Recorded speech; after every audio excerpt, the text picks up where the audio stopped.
Hello, listening people. Hello. Hello, Bartek. How are you doing? Not too bad, Ryan. How are you doing, Ryan? I'm feeling great. Are you feeling better? We had a little bit of time off because you were feeling, you weren't feeling these perfect days. If anyone's listening to this episode, shortly when it's come out, and you listen when episodes come out, you're like, why wasn't there an episode last week? Yeah, why did you rob us? Is what they're saying. They know it was. Us. Why did we rob them? Hmm. Us, the host, rob them of their precious listening time. Someone could have been depending on us, and they really needed to hear us as they went to and from work, and we took that day away from them. Like that Those was meant. perfect days. That was meant to be a perfect days, but it wasn't a perfect days. Hey, we are back nonetheless after having that little time off, and we are here to discuss a movie that has come recommended, and not just any film, but a film that was recommended by the listening people. That's right, you, the listening people out there. You can suggest movies to us. We add them to our list, and we eventually get around to them. After that, it will be Bartek's time to recommend a movie that we cover, and after him, it is myself, and on we go in this circle of life. Oh, it's like a cycle. Yes, I said circle of life. Yeah, okay, I was wondering why. It's a roster. I was wondering why it's not the same every episode. It's not this. I mean, if you want it to be, we could make it my pick all the time if you like. Then I can get the Christmas episode finally. Which now, by the way, I think I haven't done the maths. I think scheduling wise, I'm not getting the Christmas episode if we keep going at the trajectory we're on. We are gonna heads up, listening people. There is gonna be a period where we don't upload because you're going on a trip. I am going to be on a trip. Whether we batch or not, we'll have to wait and see. Yeah. But let's get down to brass tacks, people, as our listening person who suggested this film would say. He says that, yeah. A good dear friend, Wet Wild Will, suggested in an email to us. He emailed us and said, please do this film from 2023, Perfect Days, directed by Wim Wenders. Please do that. And I looked at that email and I said, yes. I said in my mind, yes, we'll do that at some point. I told Bartek, hey, we got an email from Will. And you're like, oh, that's nice. He emails us. And we see him in person. It's extra funny because I think the last couple of times we've seen him, he kept talking about this film. I wasn't at all surprised. So, to summarize this film very succinctly for people, this is a very sweet slice of life film in which we're following a man who cleans toilets in Tokyo, and it's just his daily routine, his patterns, his rituals. We see him wake up in the morning, we see him go about his job, we see him go on lunch breaks, we see him go get baths, we see him do his laundry, we see all of these facets of his life bit by bit. The daily routine, the daily rituals.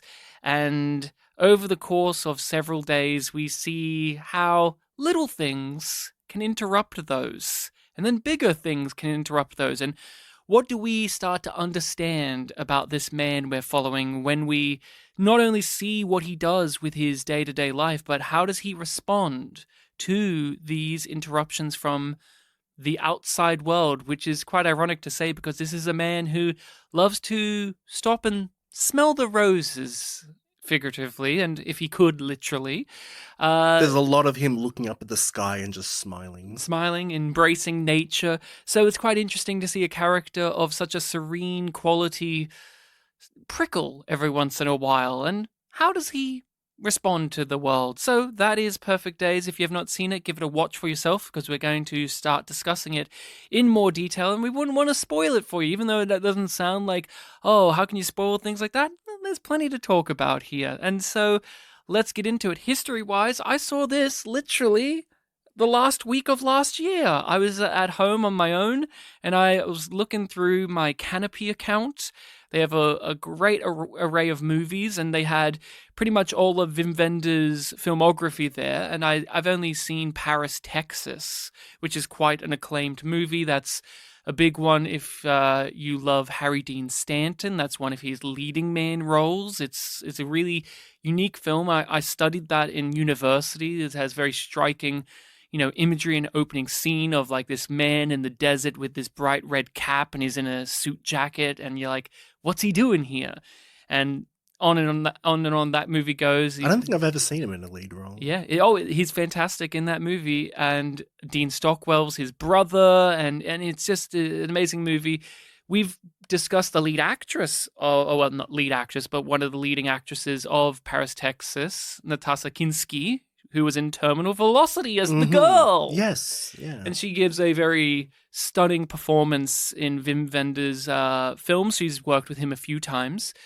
And so I was like, oh, I want to watch another Wim Wenders movie. I really like Paris, Texas. I think that's a really interesting film. And I should check out his most recent one, Perfect Days. I heard nothing but brilliant things about this movie.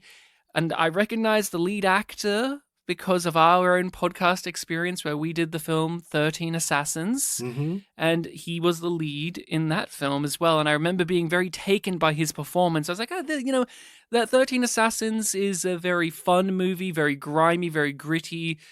It's about, obviously the title says it's all these different figures come together to take down a foe. And he's like the unifying force in that movie. He's like the head guy that we have to follow around. And I just thought, why not see a movie with this guy as the lead again? And dare I say, see him in a role that's different, because in that movie, he's stoic, he's stern, he's mean, he's wise. But how about I see him as a nice guy? The poster of this movie is him smiling.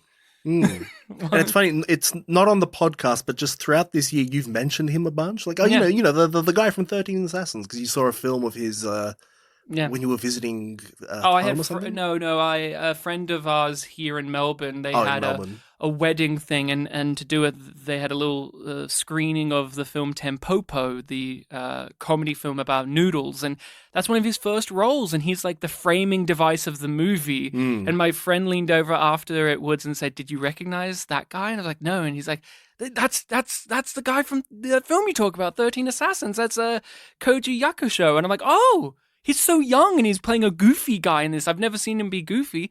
But even on our podcast, we had him recently in Belle. He was a voice of the lead character's father. And I discussed how he's worked with that director a few times over as a voice actor. So I've just been seeing him pop up over the last year in like little ways where I just keep seeing him in different contexts. I'm like, "Oh, Koji, I thought you were like a more serious guy." Like he's in this he's in a pretty beloved movie called The Cure, which is like a psychological nightmare film. And yet I've seen him in all these different contexts now. And I'm like, okay, I must admit, I'm curious to see more from him. But that was the reason why I watched this. I was like, I want to see this actor. I like Wim Wenders and I like the movie. I was really smitten by it. I was like, this is a really sweet movie. Really tickles my fancy. I related to lots of sequences, lots of little details, and I walked away with my head held high going, wow, what a way to wrap up the year. Because that was like, I think, one of my last movies I watched. You said the final week, right? Yeah, it was the final week, so I'm pretty sure that was one of the final films I watched of the year, and I was like, what a way to wrap up the year. This made me feel hopeful about the world. But Bartek, tell us a bit about Perfect Days from your point of view and your history. Sure. Perfect Days. Like I said before, our friend Will has brought it up a bunch. Like he's the one that recommended it.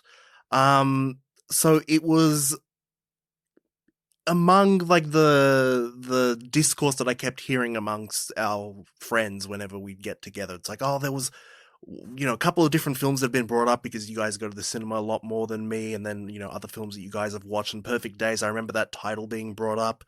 But I couldn't remember like what the description of that one was. I'm like, oh, they kept talking about like a Korean film at one point, some Western films. This is like an English title. So I didn't know exactly what this was. So it was only like 2 days ago that I'm like, oh, this is that Japanese one.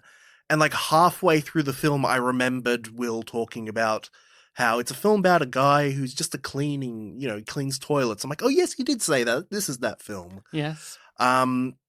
And it was funny when one of the first toilets he cleans, it might be like the second or third one, is the one in that park where he finds like the little kid crying for his mom, and it's like the very wooden toilets. And I was like, I've seen this in a YouTube video this year. The YouTube channel Abroad in Japan had a video earlier this year that was titled like, why I regret living in Tokyo or something like that. A very upbeat video despite the title.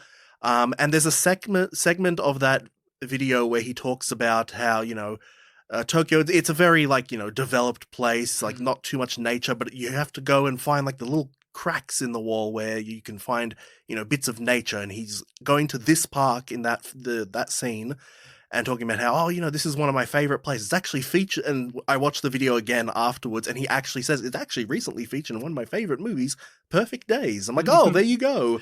I didn't even remember that he brought up Perfect Days, but there it is.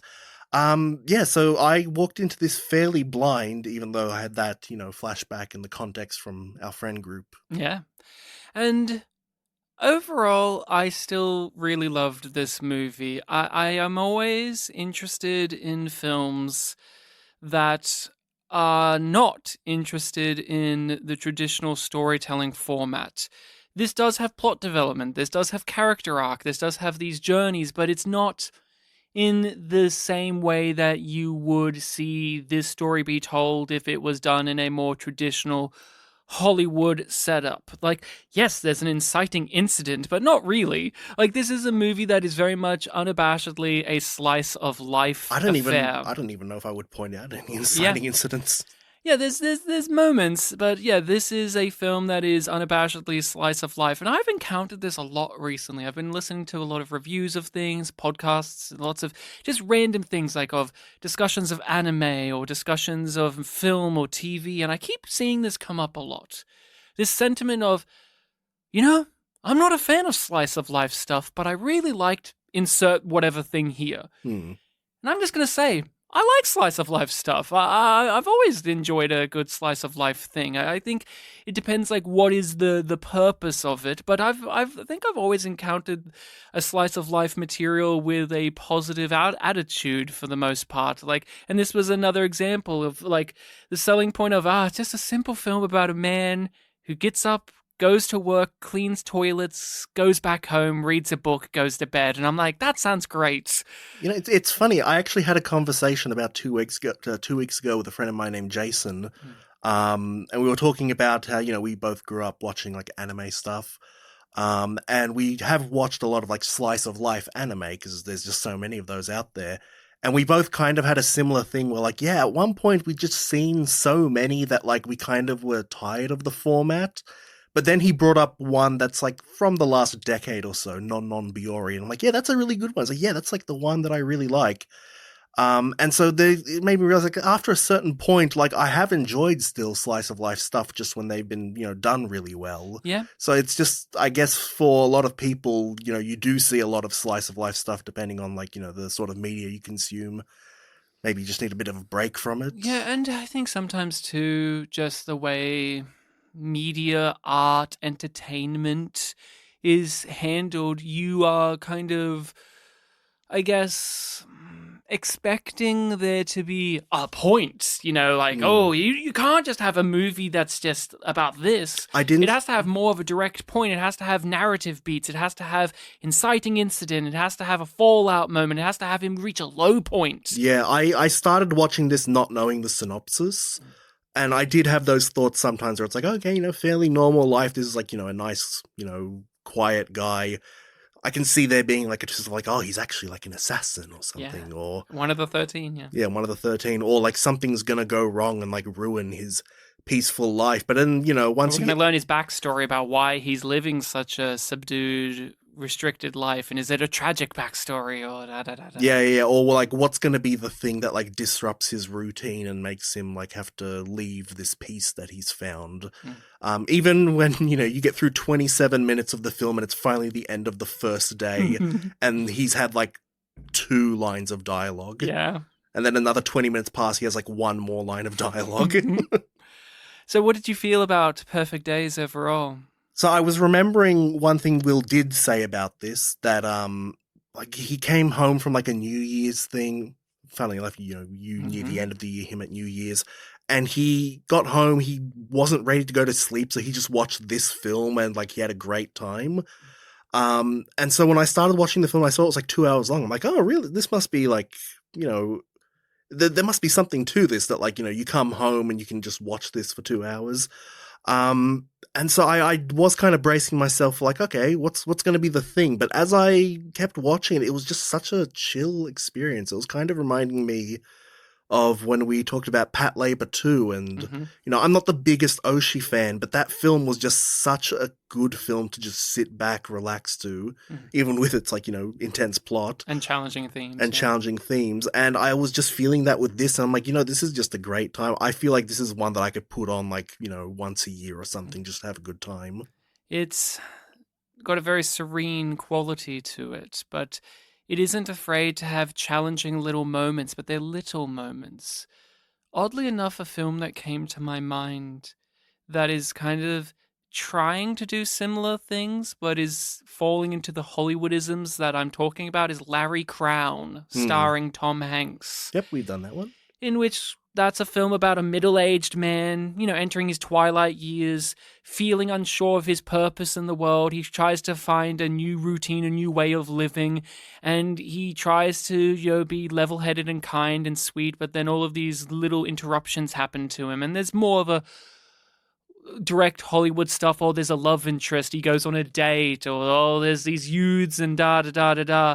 But it kind of reminded me of like that similar idea of like, what does a person at this stage of life, how do they accept the daily grind that you go through? Like, how much do you hope that when you have reached this point in life that you can still look up and appreciate the clouds? How much do you feel like, in 10, 20, 50 years' time, however long period of time of our lives, will you still be able to appreciate the touch of a plant? Just stroking your fingers on a leaf of a plant. Like, will you still have that appreciation for the world, or will it have been ground down and will it have gone away? And that's one of the things that I really like about this film is it's a celebration of all of those mundane little things, these quiet observations. And when we have these dramatic, and again, dramatic is very interesting to use for this movie because it's so quiet and very much a vibe, as you say, but these dramatic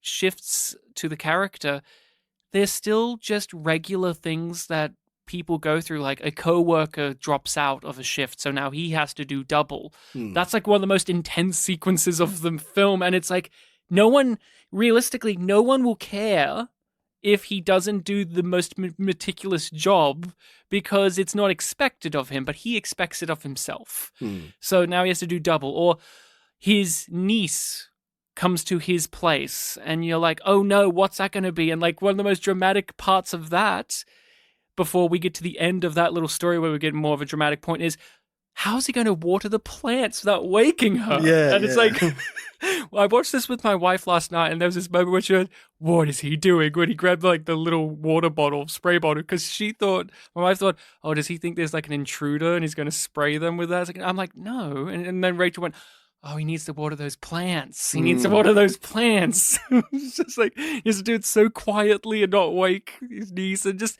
these type of dramas are ones that you don't think of as ones, in quotations, worthy of showing on screen in a movie. But these can be some of the best things. They feel authentic. That's why, Ghibli movies, for instance, or even Miyazaki movies, they can have these grand, over-the-top, magical spectacle things, but some of the things that linger the most is just a way a character will sit down and have a meal, or the way that they will interact with nature or appreciate the fine beauty of the world around them. And it's like, because that's speaking to a truth that we really do understand, but maybe it's not one that this medium of storytelling deems necessary to highlight.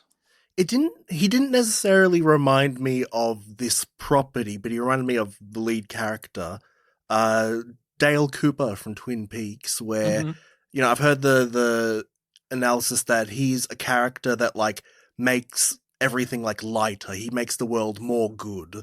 And this is a character who I've already mentioned, like, this character hasn't spoken much.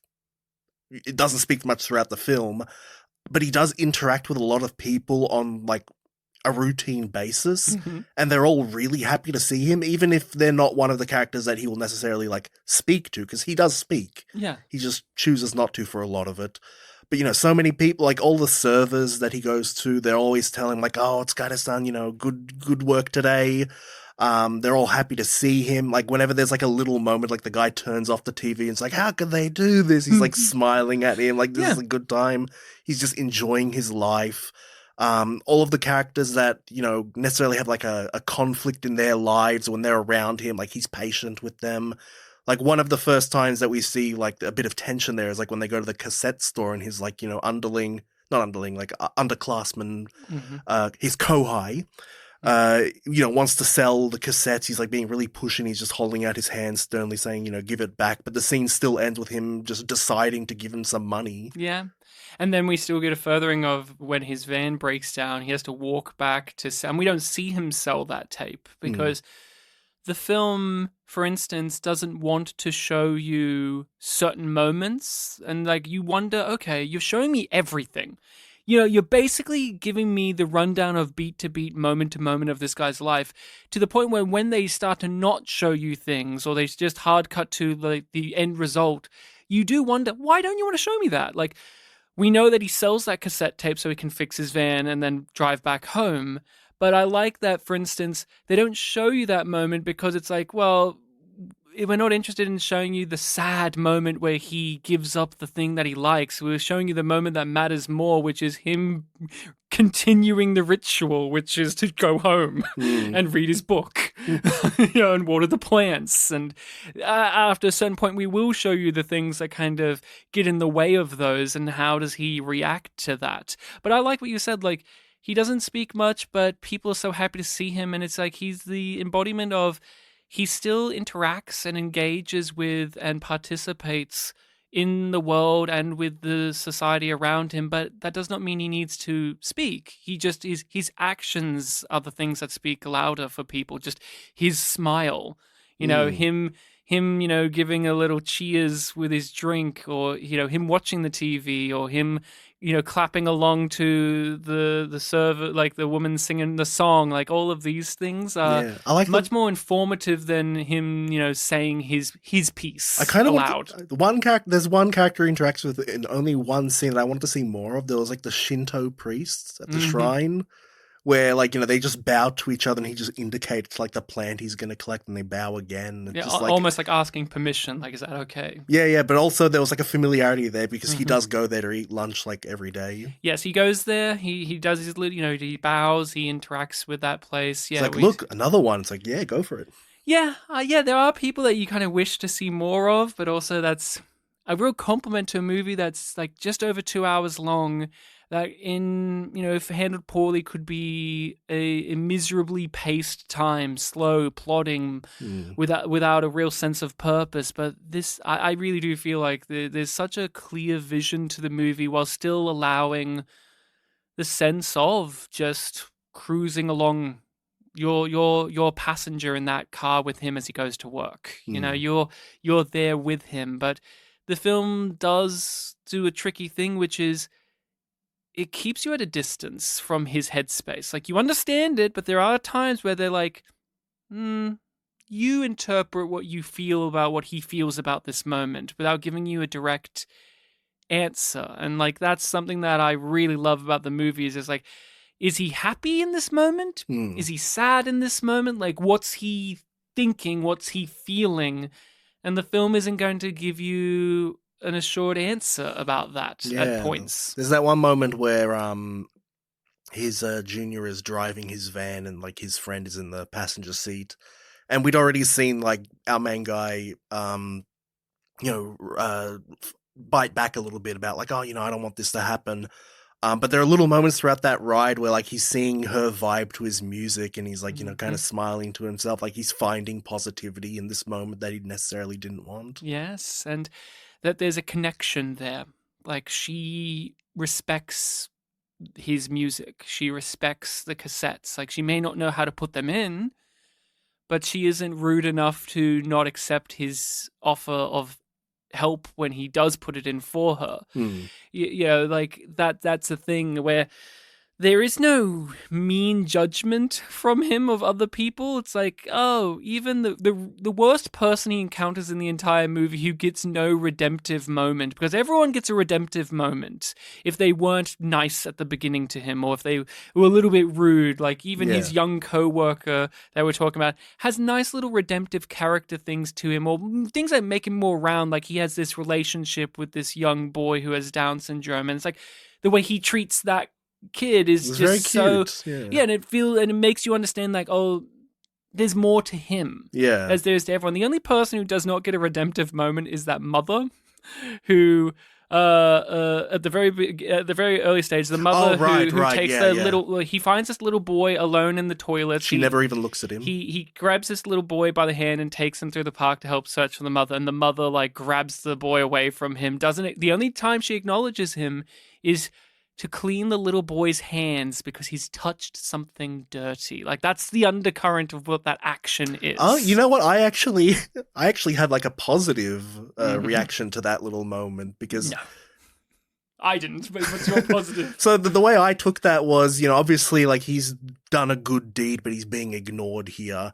Maybe he's waiting for like some sort of acknowledgement, but he's like a cleaner guy, so he's seeing this mother is like, she's worried for her son, and she's like, going to clean his hands because she doesn't know what he's done. So I'm like, oh, maybe he sees that as a moment of like, oh, she's got her head in the right place. Oh, no. I took it the opposite way. I understand that, but like in that moment, because the little boy's holding the hand of this cleaner, and she's like, he's a dirty man. Yeah, but then, they walk away, the little boy waves at him, and I'm like, you know what? I bet our main character, I bet he's got a positive outlook on this whole experience. He does, because that little boy waves back, like him, the little boy, but that mother, I think she's the only person in the movie who's not granted any little thing. See, I look at her and she's the most villainous part of the movie is that mother was just the most disrespectful thing she encountered. I think I had a more, negative reaction to, I think the first guy that, he leaves the toilet whenever someone needs to use it. Oh, yes. And the guy walks out and he like knocks over his like cleaning sign, doesn't even react to it. I'm like, that guy's bad. He's drunk.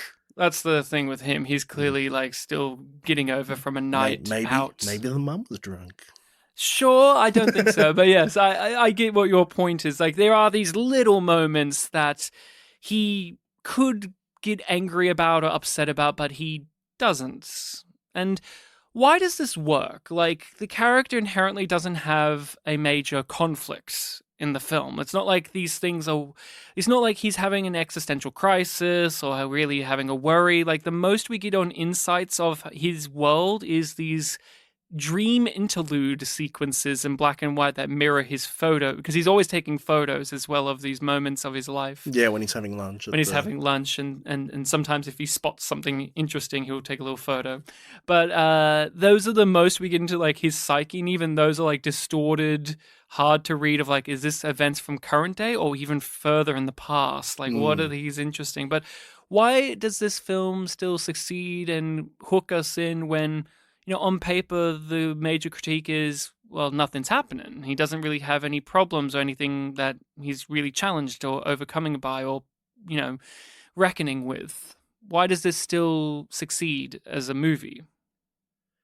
It is an interesting question. I can definitely see there being people walking into this maybe blind. Just like, let's just watch this. It has got a good rating. And I could see them walking out asking, like, what was the point of anything? Because, they just didn't connect with it. But for me, I guess just how the meticulous slow pace of it really just kind of hooks you into it. You just see the details of, his routine. He gets up, folds his futon, folds the blanket, goes through his little, on the plants. He goes outside, smiles, gets to drink from the vending machine that's right there, sits down in his front passenger seat and drinks it, and there's just something enamoring about it. Picks his cassette tape for the day. Yeah, like I don't necessarily have like the cleanest routine, but whenever I do go to work, I do have like little moments like some of those. Like I usually do buy a drink and drink it, before getting on a bus. Yeah. And yeah, I guess the desire to understand this character a bit more is also something that, pushes you along because he doesn't speak that much. He doesn't seem bothered by like little things. I think why it really hits a chord with many people, including myself, is it's almost aspirational. You wish that you could be this man. Hmm. You wish that you could have not only just such a strict routine, like I'm someone who loves to have a routine. I love Yeah. to do things in a certain way, and I do get irritated when it gets interrupted by the world itself, like with buses, catching a bus and it's Real, always late. real talk. I was half an hour late today, and I was very miserable. Yes. And so like you look at this man and you think, "Oh man, I would love to be that." Have a connection with the world in such a sublime way, to be enamored by the things that you see every day, because really, talking to myself, that isn't the case. Like, I catch the same bus, I go to the same location for work, I have the same places I go for lunch and stop off to get a snack or whatever the case may be, and it kind of becomes white noise to me. Hmm. It's just a thing that happens in my day. And then there are moments where it's like, oh no, I'm going to really sit down and appreciate that there's sunlight on me right now. I'm going to really notice that this person works the same hours I do at this job, and I interact with them in this way. And oh, this person knows my order now to this degree. Oh, that's Hmm. interesting. And so on and so on and so on. And I think that there is why the movie works, is it speaks not only of an aspirational thing that you want, but also speaks to a truth of this character goes through his life and he does the things we do, not maybe literally, but he does do things that the average person does do. He has to get up in the morning, he has to make sure his clothes are ready, he has to make sure to get his keys and get in, and what music am I going to listen to while I travel out? What's going to be my, mood for today? Hmm. Because that's the thing too. He has cassette tapes, and you see him deciding which one, and each one of them is like his mood that he's coming into the day with, and that very much is exemplified with the last sequence of the movie, where we get a glorious like just static shot on his face as he's driving his van, and you just see him go through all of these ranges of emotion in his face as he's driving, and you're like, wow, what am I supposed to, like, what am I taking from this? And it's like everything. He's experiencing everything. But the movie works because there is none of that. You have to have a challenge. You have to have this to define a character. You're being defined the character by just who they are rather than who they aren't, Hmm. which is often what we see in movies of like characters struggling with who I'm not. I mentioned Larry Crown. Larry Crown was a fine example of that, where that movie's him, he loses his job that helped define who he is, and he has to rediscover who he actually is because he isn't who he thought he was. This film, that's not the case. It's just like, it could be, you could read into that, but that's not the struggle. And I like the film isn't about a struggle, it's just about life itself. Just, sometimes your life is uneventful, but in a way it is eventful. Like, I come home to my wife and we will have like an hour long conversation about our day, and it's not going to be a thrilling thing to talk about, but it is to us. Yeah. Because these are the things that happen to you. And that's a part of why I think this film really strikes with people, because this is our lives, and movies usually are like, no, that's not important to tell. We have to go about it in this way. And I'm going to bring this up, and I don't know if this came to your mind, but this came out in 2023. Hmm. I think this was also a nice salve for people after going through the pandemic, to see a movie about a guy who goes out into the world and like is re-engaging, like, this guy's engaging with society, with Tokyo, with all these things after going through a couple of years where some people didn't have that experience Yeah, anymore. I can see that. I can see that. The toilets that he cleans in a section, these fancy toilets that are like see-through, and you click the lock door and it makes the glass change into a solid color. Yeah, abroad in Japan said he's not brave enough to try them yet. Those were, according to the IMDb trivia, those were made for the 2020 Olympics. Oh, yeah, the trivia goes into a lot of details about why this film exists, where it was, Tokyo was going to host the 2020 Olympics. pandemic happened, so they had to do it the next year. Mm-hmm. And they'd made all of these toilets throughout the Shibuya ward, which this film takes place in. His, uniform says like Tokyo Mm-hmm. Toilets Shibuya. And they made all these fancy toilets for like all of the people that were going to come for the Olympics, so that they would have like, this very interesting, like artful toilets to look at. And they seem to be very upset that like, oh, the Olympics got cancelled. We have all these toilets. We really, it's funny to say, but we want to show off these toilets that we made. And so they said that, why don't we'll make a documentary about them, and to get people more interested, we'll get like a famous foreign director. Yep. And they got, this guy here, Wim Wenders. And he said, sure, I'll come do the documentary. And something inspired him. He's like, I'm not going to make a documentary. I'm going to make an actual movie. Mm-hmm. I've got an idea for a movie, and this is what we got. And that's just a really interesting, little story for why the film exists. And that's a grand thing, but it's also so small of Japan really wanted you to see how cool their toilets were.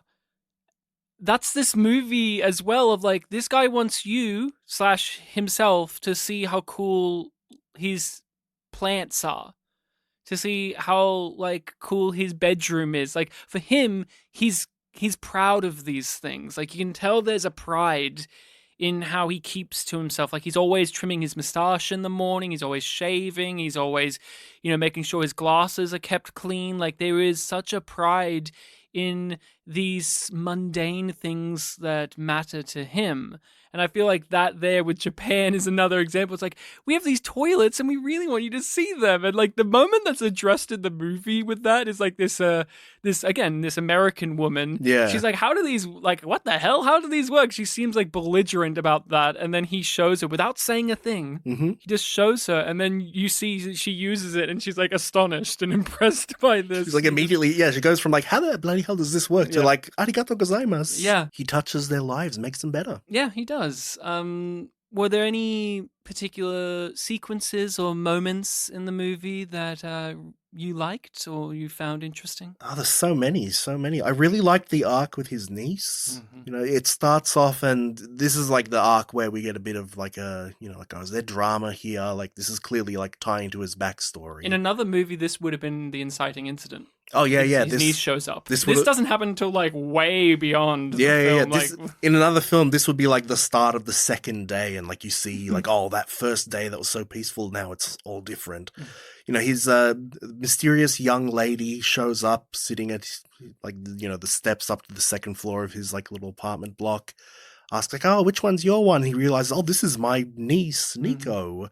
I guess she's going to be staying with me for a while now." And going back to what we've been talking about, this character, like, he's got a routine. He's a little slow to like, make a decision upon what he's going to do, but he quickly accepts her. And you just see like the genuine warmth between these two characters. Like she is a very young person. Like she's always on a little smartphone. She's always making these little quips about like, oh, you don't pay attention to me. Like I could get up to some trouble. Mm-hmm. And she asks him like, oh, can I come with you on your day of work? And like, he accepts, and he's a little bit begrudging. Yeah. Like I said, he's still kind of unsure, but he accepts. And you're thinking like, oh, okay, it's going to, stress him out. He's going to have to watch over this, girl who's probably going to be excited by everything. But no, she's like... Or bored. Then he'll be like, exactly. Oh. And you expect like, okay, this is going to be a bit of a point of conflict. But she like has a pretty good time. Yeah. She finds her own happiness too in the day. Yeah, she follows in his routine. There's this cute little moment where when they go to the shrine area to have lunch, like they're like mimicking I don't know if they're like purposely jokingly mimicking each other, if that was just genuinely that like, oh, they behave the same way. There's this moment where it's a very disarming moment because the film is in like a 4:3 or roughly around aspect ratio. Yeah. And there is like a certain color palette to the movie. There's a certain hue to the film. And that can be disrupted by the sunrise in the morning, but when he's driving. But there's this moment where she films him on her phone. She films him cleaning a toilet. Yeah, it's like vertical. And it's such a stark moment of now we're in vertical, hyper digital looking. Yeah, you're watching image, a YouTube short, TikTok or something. And there's this, and again, in a lesser film, that would be a drama moment where she's like posts that online, like, lol, Yeah. my uncle's a loser, Look, or to her mother to be like, my uncle, look at him now. Homer Simpson's dancing with Princess Kashmir. Yeah, right? To kind of just, but no, she as we learn in this sequence, as we learn from here, she's like him, where she documents things with her camera, but because she's young, she has a phone. But she also does have an old-fashioned camera because he gave her that camera all these years ago, to the point where he doesn't even remember giving it to her, and it's left ambiguous if she's lying or not, if he's lying or not. Like, it's funny. It's funny. Yeah, you even have another cute moment where like they talk about like cassettes and Spotify, and like, oh, he doesn't understand Spotify. He thought it was a physical store. Yeah, so where's that shop? Like, what shop? the one, your Spotify. It's like, that's the shop, silly. That's the shop. It's so cute. Yeah. And another, the niece, just to talk about the niece, she's really, really well handled as well, because at no point in the movie do they treat this as the youth just don't get it type movie. Like, in another film, it would have been kind of like that. His younger, like, co-worker guy almost skirts that angle, but it's like, he's just interested in other things. He's not interested in cleaning toilets, which, do you blame him? But he's interested in other aspects of life. Yeah, but he's got a quirk where he's rating everything out of 10. Yes, out of 10, which is annoying, but also feels real. He gives his friend a 9 out of 10. He gives him 9 out of 10. But yeah, there's moments where it's like, oh, you're almost walking up to the line and crossing it of, oh, the youth just don't get it. But then it wisely knows when to have it be that the youth do get it. The youth do understand the things that he understands. And you get this sense, just because of this lead actor's performance, that it's not like he's understood this for a very long time either. Like, this life he's living and this way that he observes the world is one that's come at a cost of living a life that probably was one in which he did not stop to smell the roses the way he is now. And that's made somewhat more contextual with the niece coming into his world, and we're learning a little bit more about his family life. But even before that small piece of dialogue about it, you got that vibe from the way he carries himself and the way that he looks, and just also having an actor of this age. There are these moments where he's so youthful looking, and then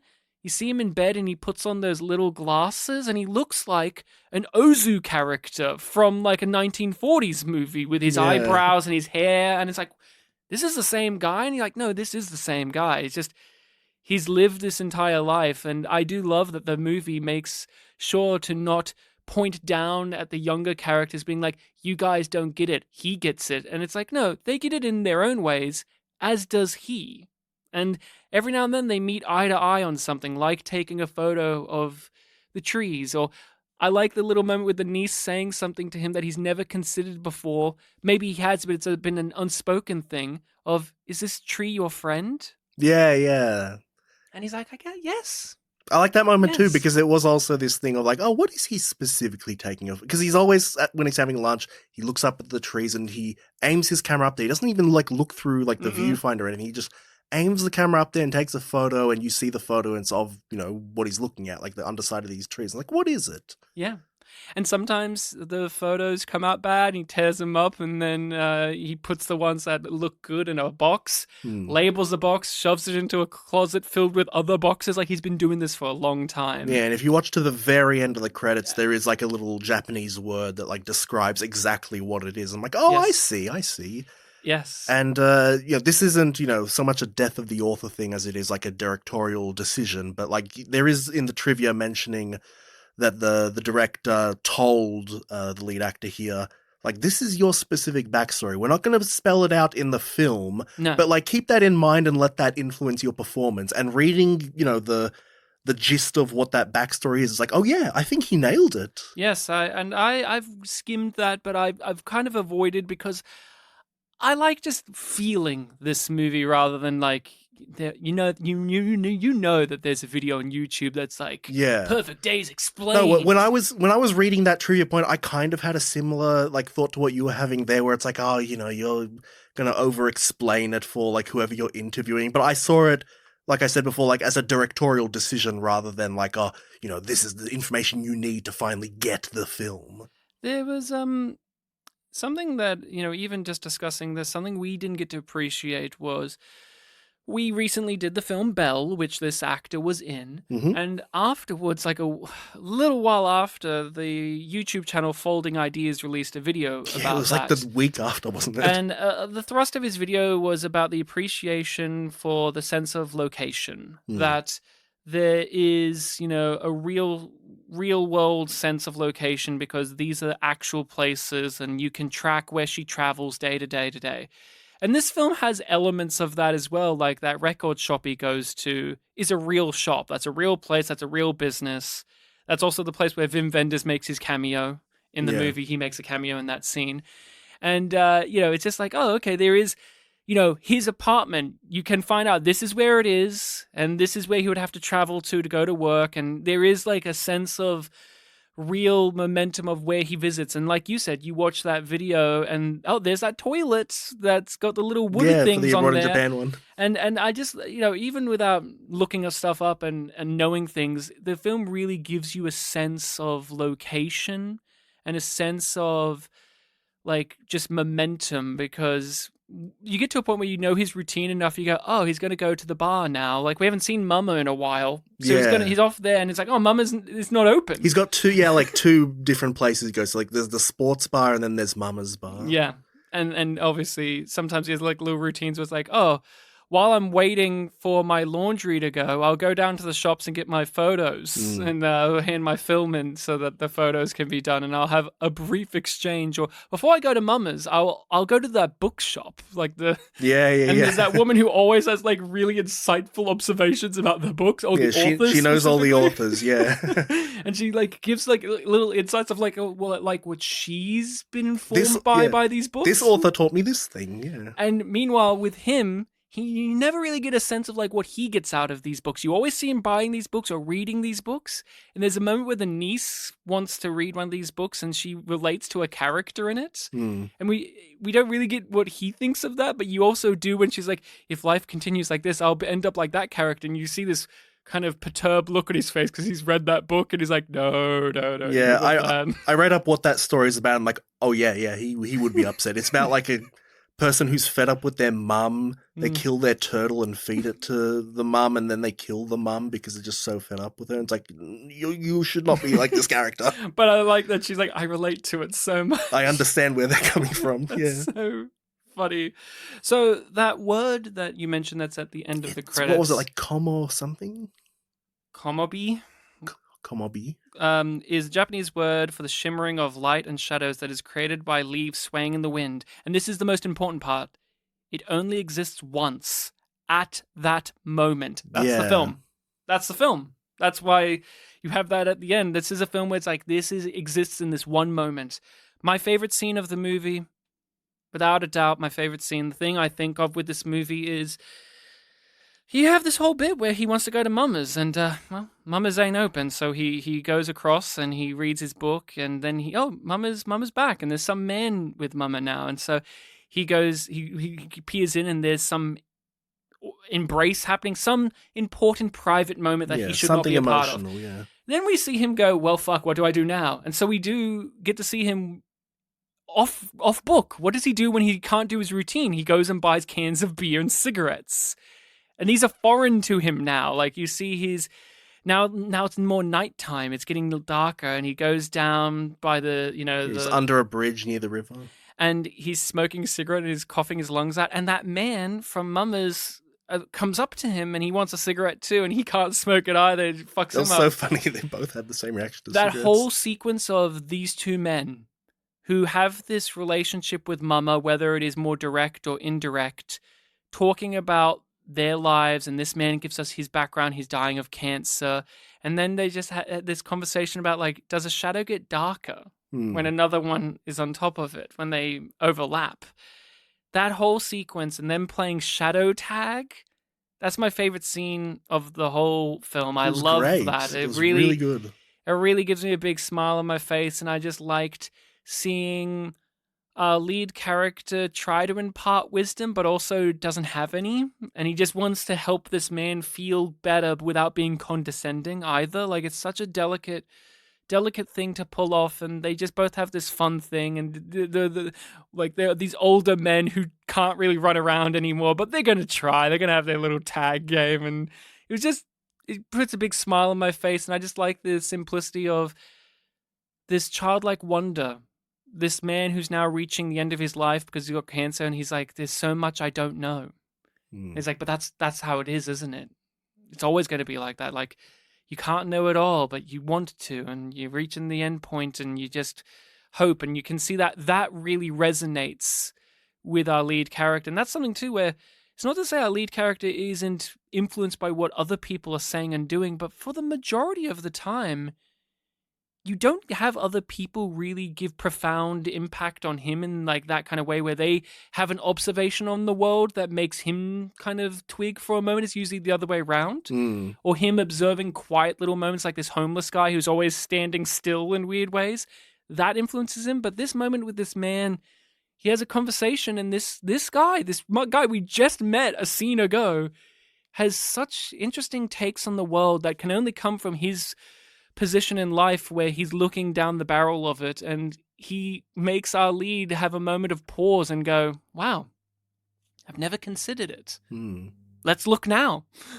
It's a good balance because he does get something out of, meeting and chatting to this guy, and having the very cute moment of a lot of cute moments in this film. Really. I don't even know, like, this one thing, and he just says, like, well, let's go 15 meters over there and test it out. And the guy's like thrown off at first, but once they get started on it, they get really into it. Like, no, look, it's not doing anything. Yes, it is. Yes, it is. And they just both love it. They're just like, you know what? I needed that. They both needed that. Or have my beer. And it's like, no, please have another one. It's fine. We can share. It's nice to share, isn't it? And it's like, yes, it is. And even this character, the businessman, he's like, I don't even know what my relationship is with Mama. Like, I felt like maybe I should apologize to her. Maybe not that. And just coming to terms with maybe all I needed was to have a connection. And that's our lead, where he doesn't have connections with people that much. Like, he has his routine, he interacts with people, but over the course of this movie, you see him form these connections, even though it's not as if he's cut off from the world, but he is in a way. Like, he's so insular in his life that when these people come in, you do see that hesitation of letting them in, like letting in his niece, letting in that the friend/girlfriend of his younger coworker when she's like, "Hey, can we listen to more of that music?" And you see him go, "Oh, yeah." And when she kisses him on the cheek, he blushes so much. That was such a funny moment. The lighting, because when she opens the door, like the light goes on him, and it does kind of make him look redder. It's almost like a gag. Yeah, it's very well done. Yeah, very well done. No, this is it's such a sublime movie. The use of music is always great. I mean, the interesting thing is Lou Reed, that's where the title is a reference to as well. The song is Perfect Day, and this is obviously covering multiple days, so it's his perfect days. But Perfect Day as a song, but Lou Reed as a musician is one of melancholy. Not to say he doesn't have songs of beauty and wonder and awe, but usually his songs are difficult. He is a dark poet at his core. And same with Patti Smith, which is the one that the young girl is singing along to. Like, it's interesting that some of his musical tastes are ones of supreme, like, darkness and sadness and something or other, but with the way that the film is constructed and the way that he interacts with them, there is such a happiness and such a joy. Like, when he listens to Perfect Day, the song, which, by the way, the most memorable moment of that ever being used in a movie is in the film Train Spotting, and it's used for a drug overdose scene. In this, you see, he's like, no, he's in his apartment, he's laying down with his head, with the sun, just wafting over him, just, draping over his face as the leaves and all of that, and he's just got, just listening, and he's just kind of just in the moment, just drifting off, just having a good time listening to Perfect Day. And it's like, to me, it's like, that's how good this movie is, where it can manage to make I personally, I listen to Lou Reed sometimes, and I to feel good because there's an acknowledgement of sadness. So it's challenging your associations. Yeah, but also speaking to something that I also can relate to. Like I have also sat down and vibed out to people who you would say that they're not at sure vibe time. And I'm like, I don't know, man. Something about Lou Reed can be. He's got a very melodic voice. He may be singing sarcastically or about upsetting things, but there is a trance to him, and that's this movie too. There's a trance-like element. Yeah.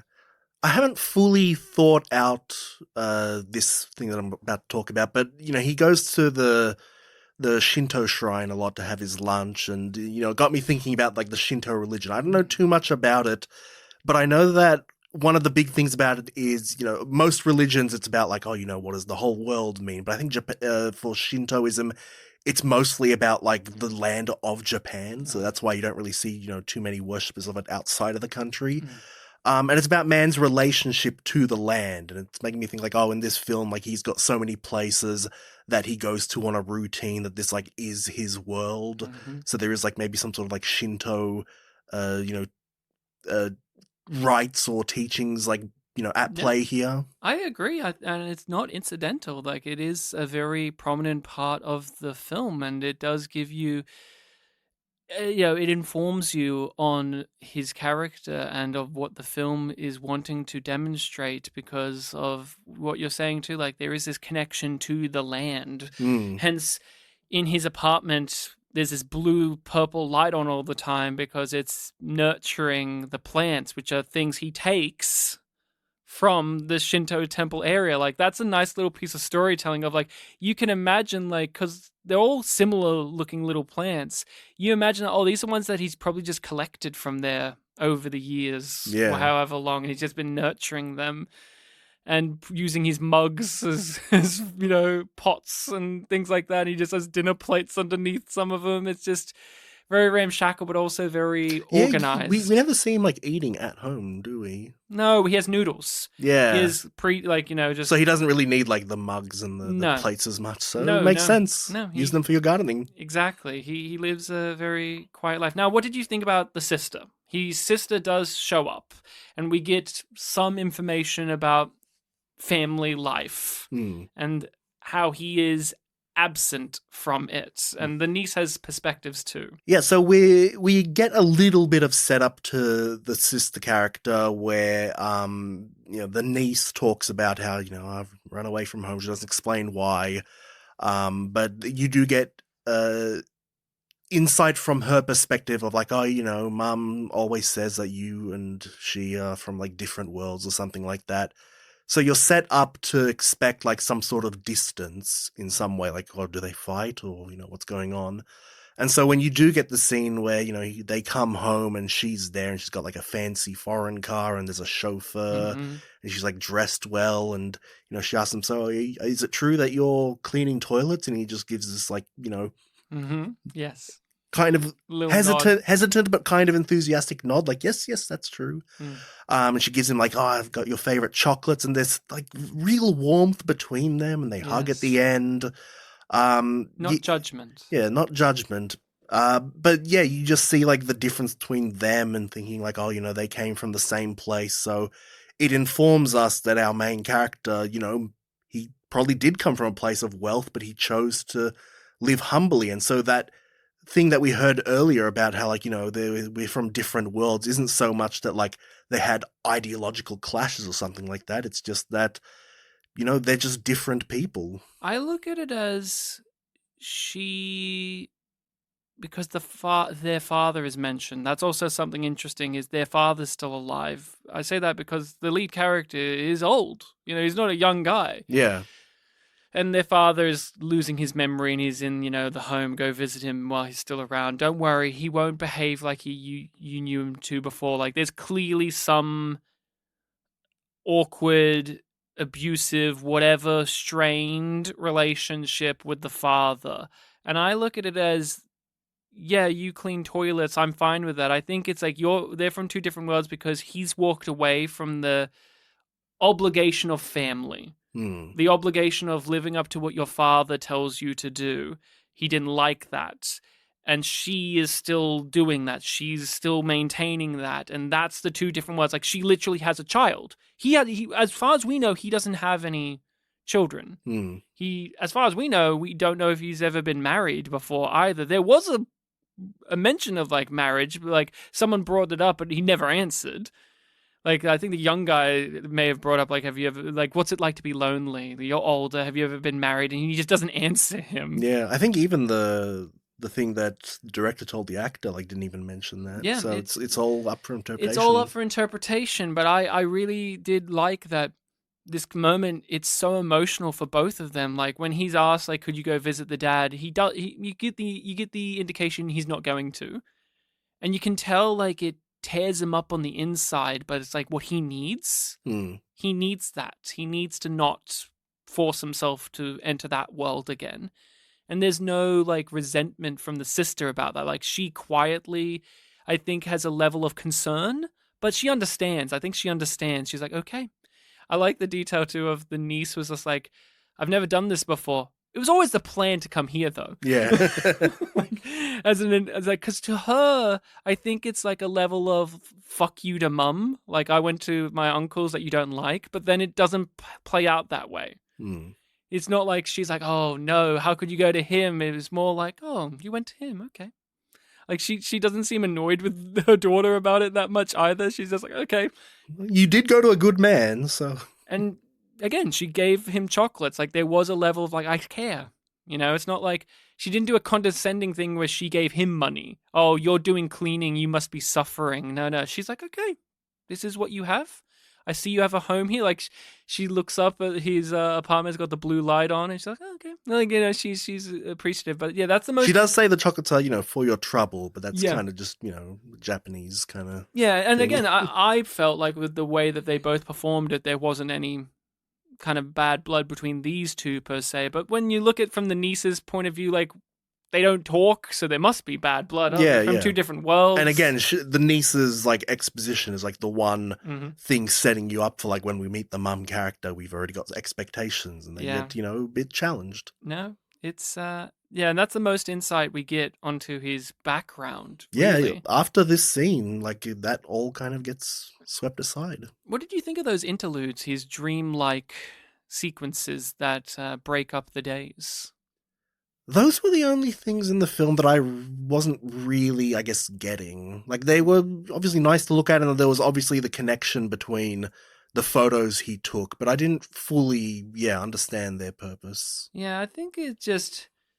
They were... I kind of liked how ambiguous they were. I also did like that they connected to his photos. I like that it's almost like he's trying to capture his dreams, but in the real world. Because that's how he dreams, and then he's trying to capture that with these photos. And whatever photos look the most like the dream, like, again, it's a thing of, like, his dreams are things he saw in that day, but also there's some mixtures of things that we didn't see, and I'm like, are these things from even further in his past, or just the weird scape of the mental landscape you have when you're dreaming? But I kind of like that his daily life informs his dreams, and then his dreams inform his daily life. It's just, it feeds into itself. And so when he takes these photos and they don't match the dreams he had of them, he throws them away. Or if they're bad photos, he tears them up and throws them away. I like that as like an informative thing, but no, I was a bit indifferent about them too, but I also did like how the end credits kind of wove it back together and then gave us the meaning of that word. And it has a purpose. Yeah, and this does go into the death of the author thing, but like in the backstory, like that image of like, you know, the whatever the word is, like the light that he saw when he woke up one day is like saved him. It made him realize like I can leave this life and behind, you know and live more humbly and more happily. Yeah. And you get that from his attitude. Yes, absolutely. Anything else you want to say about Perfect Days? I was holding on to something, but it slipped my mind, and maybe we've already talked about it. Maybe it was the Shinto thing. Yeah, so. there's a whole cavalcade of people. There's a homeless man who's always standing still in weird locations. In the credits, that was the special guest. Yes, he was a special guest. He is an actor who's been in a bunch of things. Nothing that I'm deeply familiar with. Mama apparently is a famous singer. Yeah, Enka singer. Yeah, which going back to we did Bell not too long ago. They kept having like famous musicians like play people. I think there were one or two like famous anchor singers in that. So what are those? It's a very kind of like folksy type of music. Okay. I guess it kind of sounds like when we hear like older Bollywood things, Hmm, hmm. very, very soulful. It's the kind of singing she did Yeah, there. yeah, and that makes sense. No, she was great. No, everyone did a bang up job. I really enjoyed. I highly recommend Perfect Days. It is one in which it shows you that movies can be quiet and Hmm. still engaging and still riveting and still impactful. There's no need to have the big melodramatic moments to still strike at the audience's heart and mind. And so I do highly recommend it. And if anything, you have to watch it just so you can see the last scene of the movie with him driving to work one more time and the sun shining on his face and the song playing and just all of these emotions in his face of happiness and sadness and joy and regret and reconcile. All of this is here, and like that's a shot where you're like, him, this actor, this is what his entire career has been building towards. Like he's been at this for decades, and this is someone where the director is a great director, but you have to have that scene work. You have to have it in the hands of an actor that you can trust to pull it off, and he pulls it off, and it's magnificent. But you have to have 2 hours worth of build up for that scene to hit, and it hit. This is a film that, yeah, succeeds at doing very simple things. One subplot that we haven't talked about is that there's a tic-tac-toe game. Oh, I love that. Yeah, where like in one of the toilets he's cleaning, there's like a piece of paper hidden away, and he unfolds it, and there's like a first move of a tic-tac-toe game. It's clearly like a correspondence thing. And you're like, oh, well, this is rubbish, so I throw it in the bin. And then like 10 minutes later, he's sitting in his van, he's like, you know what? He pulls it out, he makes a move and puts it back. And then throughout the rest of the film, whenever he's cleaning that toilet, he checks it, they've made a move, and then he makes a move. And if you've played tic-tac-toe a bunch, you know that this game is going to end in a draw because there's so many ways the game could go.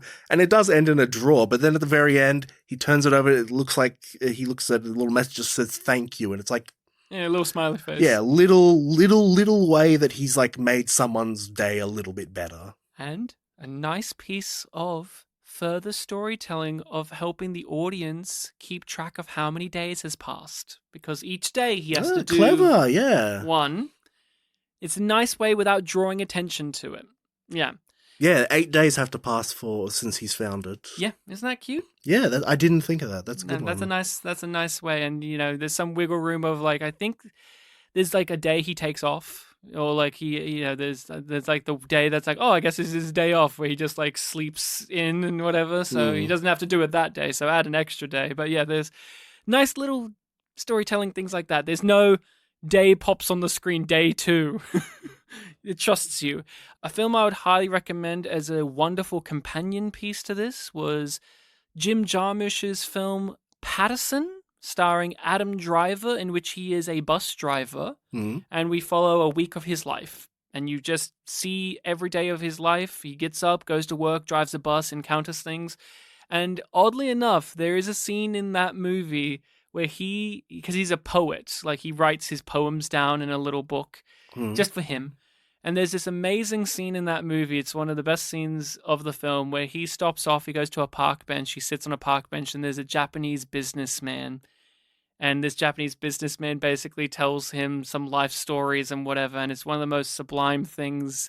And one of the cute things about that is that actor was in an earlier Jim Jarmusch movie, like way, way earlier, like decades ago, as a Japanese rockabilly punk guy who wanted to go see Elvis like he wanted to go to where Graceland and whatever. And so it's kind of funny to see all those decades later. Now he's like playing like middle-aged, I've lived my life Japanese businessman. But these two films are like perfect companions to one another. Similar ideas, sounds good. Different executions, but very similar ideas, and just really, really make you walk out going, huh. Maybe tomorrow I'll get up and I'll really appreciate how the clouds are. Maybe I'll appreciate the bus trip and I overhear some random conversation of people. Like they're very good like that. So I recommend the film too. I think that if you've listened to this and it sounds like it's up your alley, definitely check it out. And if you're a bit unsure, still give it a go.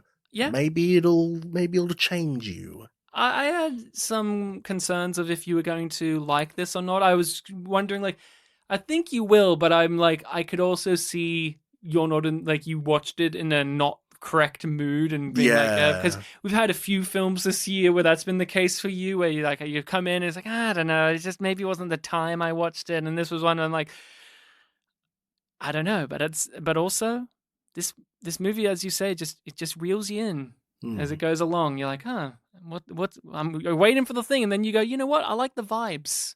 Sometimes a movie can be vibes.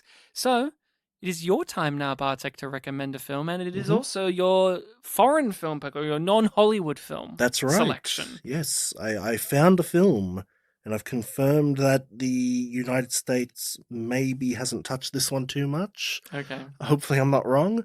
Um, Usually when you recommend a film, you can have the reaction of like, "Oh, that's a good choice," or "Oh, that's not a good choice." Mm-hmm. I think that this one is one where it gets rid of that scale and just says that's the correct choice. Ding ding ding. Yes, this is a film that we need to cover. And it's Okay. and it's one we both talked about. I'm half expecting you to say that I'm stealing it from you, Okay. but it's just such an obvious choice, and it is the 2018 film from the United Kingdom, Johnny English Strikes Again. It's not on my list, but thank you. We do need to wrap up the Johnny. See what I mean? And Correct I mean, the choice. correct choice, because they brought Ben Miller back for that one. Hmm. The sin of the second one, even though the second one's an excellent movie, it does have that excellent scene of Johnny English kind of just taking the lift up and everything's going on. But the second one got rid of Ben Miller, and he's back in the third, so we'll Dan be happy Cleo to see wasn't it. too bad, but No, he wasn't too bad, but Ben Miller was so good in the. I still think of him in the first one when Johnny English is at the graveyard acting insane, and Ben Miller comes in. He's like, "I'm his hero." So we shall return to talk about more I Johnny love that scene English. too. Yeah. That's see, so you're thinking about it. Yeah. Ben Miller makes that scene work. I think it's the scene I thought about the most. Yeah. Even since I first saw the film in the cinema. That is it. We shall return for more Johnny English in our life. Do you think we'll get another Johnny English movie? Sorry, you raised your. I thought you gave me the finger for a Do second. you fucker? Fuck you. Do you think Johnny English will return again? I think shortly after we did the second film on the podcast, I made a Twitter post like mathematically working out when new films would come out. Mm-hmm. Because it was like the gap between the first and second film was X amount of years.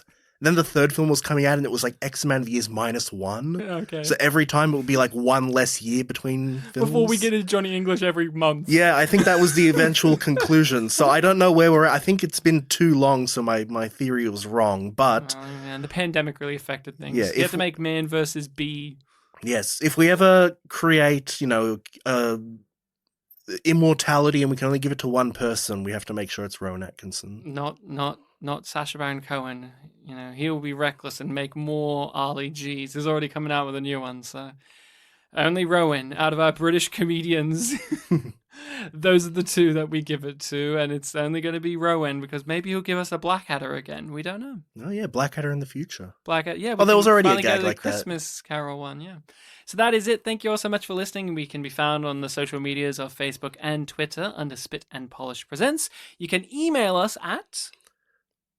Ryan's forgotten, so I'll say What is it? It's I believe it's spitandpolished@gmail.com. Oh, Says that's Bartek it. reading the description of every episode. Yes, it's in the description of every episode. If you have a film that you want to recommend to us, do so. We add it to the list. If we can find it, we talk about it. If not, we keep it there and we hope one day to track it down. And you'll be surprised. Time has been a very forgiving mistress to us when it comes to that type of thing. Many movies that we were like, where is this at?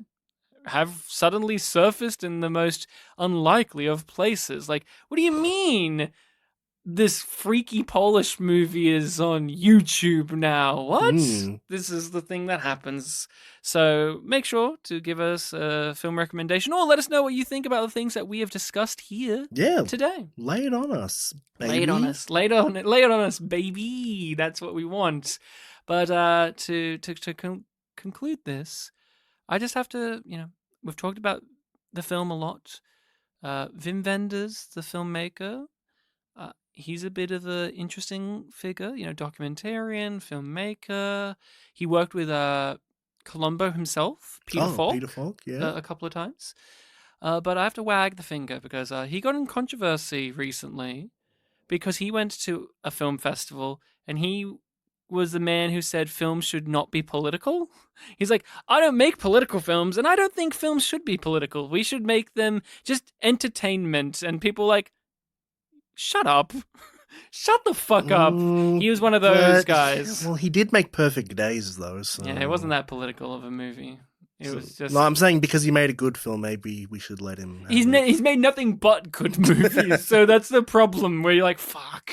But it's like, Vim, they can be. They should be allowed to be. He's very much of they shouldn't be. It's like, okay.